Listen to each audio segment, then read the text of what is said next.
Yeah, what turned it around? I thought we unforced turnovers in the first half killed us. I thought they were tougher than us going to balls. You know, so you give them that, and they made some shots. Play at the end of the half, they make a three, and we miss a layup. It just But I told them we're in good shape. Just play. Then we start the half, and we don't set a screen on an inbounds play.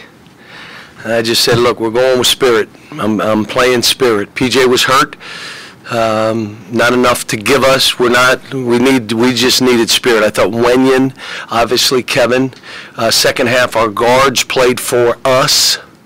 Instead of I got to get mine and do. They played for us. Nick played good down the stretch. Hami played good. I mean, we had a lot of good play today. And then to come on the road and be down 18 in this environment in a top 10 team is for us playing all freshmen. I mean, freshman, sophomore.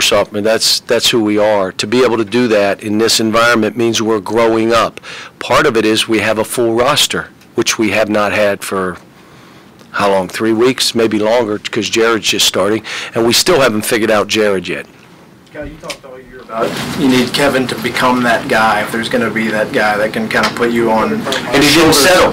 He didn't settle. He went at it. He took fouls. He went at the basket, and there was only one play late.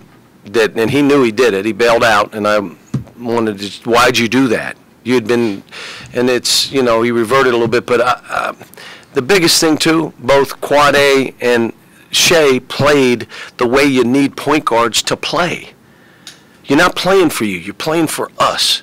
You're running downhill to create for us, and they did it. You know, everybody talks about our shooting. I'm not. We're not that bad a shooting team, but we're so big we just don't play that way. And then I thought we defended and we hung around, and you know, down 18 in a young team like this, and to be able to come back and win, and then win, you know, like make all the plays down the stretch. And obviously Bob's got a terrific team. I mean, you know, you got senior guards, you got the big people. What hurt them is when the kid got hurt. That probably tilted it to where we could beat them, because that kid just blocked every shot and got every rebound and did everything he was scored.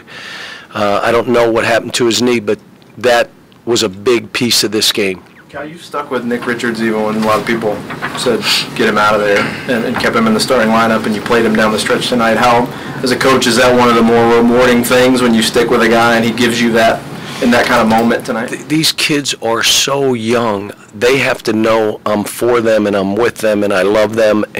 But I'm going to hold you accountable. You have to hold yourself accountable.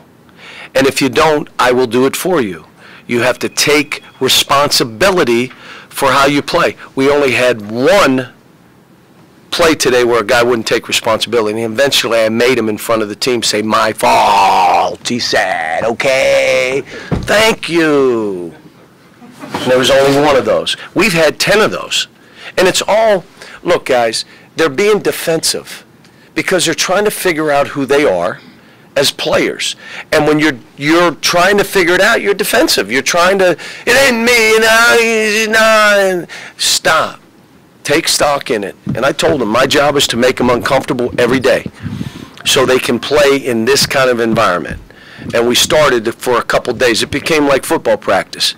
We had helmets and pads, and we did some stuff to get ready.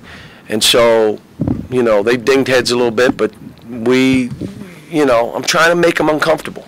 I'm just kidding. We did not have football practice. You talked all year about toughness. This team needed to be tough. You played probably the team that's considered the toughest in the country and came back. Were you happy with the toughness during the game? Down the stretch, we made those plays. And I think part of it is because now we're doing a rotation versus you're in a rotation. Unless, like, you don't come up with the ball at a critical time, you got to put it, you're out. Short of that, you're staying in. And I think it's better for them because what does it take off their plate? What excuse? Yeah, because I missed a shot. Can't say that. Can't say that anymore. You're in a rotation. Well, did it 2 minutes after I missed a shot. I'm trying to take all this stuff off these freshmen, their plate. That's what I'm trying to do. And again, if guys aren't playing with spirit, it's good now. We got enough guys. Instead of me begging like I had to at South Carolina, you're out. We'll play without you, and we'll win. How tough was this environment, especially with the way you guys started each half, where West Virginia got a turnover to start the game, fast break dunk. Second half starts, you can't inbound the ball. How tough was this environment? So it's hard. It's a tough place to play. You said yesterday it's only a big game if you win. It's a big game now. This is a huge game. This was a huge game because we won.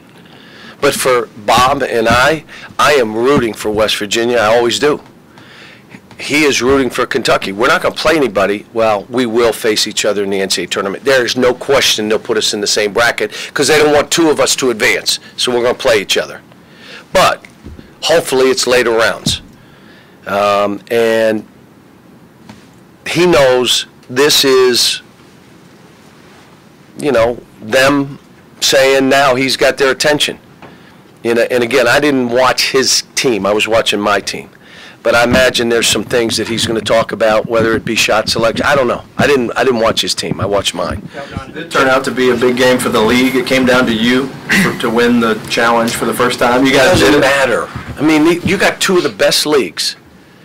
And so whether they were 6-4 or 7-3, or we were 6-4, 5-5, it doesn't matter. Both of these leagues are two of the best leagues. Jared Vanderbilt had 11 rebounds. Unbelievable, right? I got to figure out offensively. I'm losing my mind. I called Jared in and I said, listen, I need you on the court. I need your rebounding. I need your toughness. I need your ability to pass and be that guy. What do you want me to run? You write up a play. Tell me how you want me to use you offensively so that you're comfortable. He's just not comfortable right now. And but he's only been playing, what, 10 days? Is it 10 days? Somebody correct me, Jerry. What is exactly 11 days and 36 hours? I don't know. But on those 11 rebounds in 11 minutes, does he change the dynamic that he's in? Yeah. He brings that toughness. Like, he'll go get balls. We just got to figure him out offensively.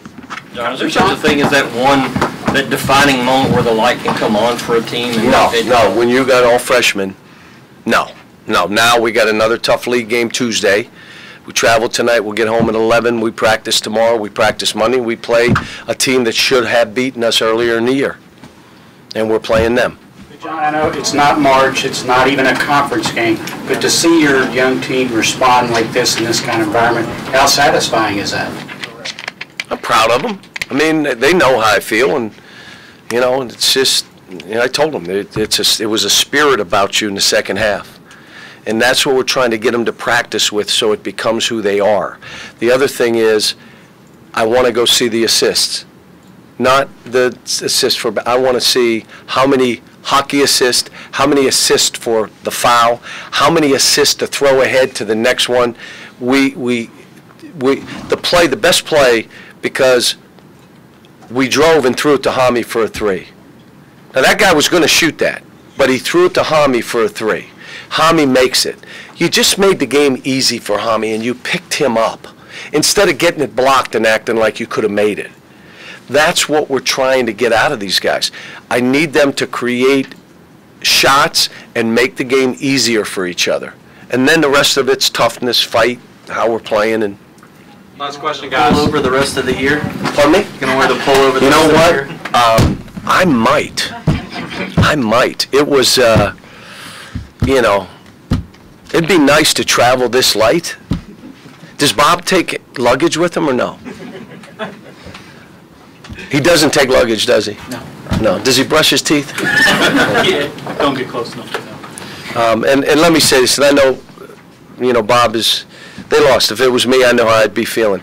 But what he did the night before for his mother's charity, to do that before this game, and then ask me to be there, which is like, really? And he and I get in there and do what we usually do. But that's who he is. And I'm going to say it. I said it the other night at the fish fry. I've known him since he was 24. That's when I first met him. He was coaching at Walsh College. I knew him at West Virginia as a player, but I didn't know we had never met. He has never changed in all that time. He is the same guy.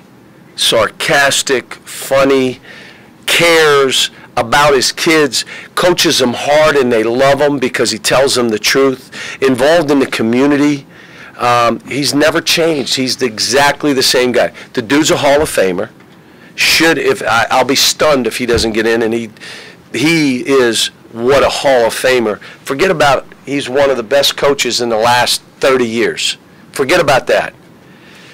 He's also a great human being who cares about people and uses his position to leverage it to help other people. Now, you think about that.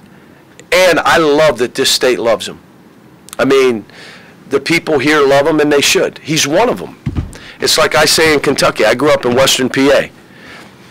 The people in Kentucky and Eastern Kentucky, those were my neighbors when I grew up. Just like my family's from Webster Springs, West Virginia. That's my mother's family.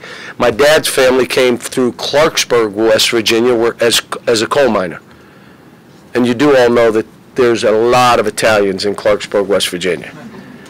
And, you know, so I think that's one of the reasons we respect each other and get along so well. We look at this and say, he's at his alma mater, and I'm lucky enough to coach at Kentucky. Can you imagine? So, Thanks. Thank you.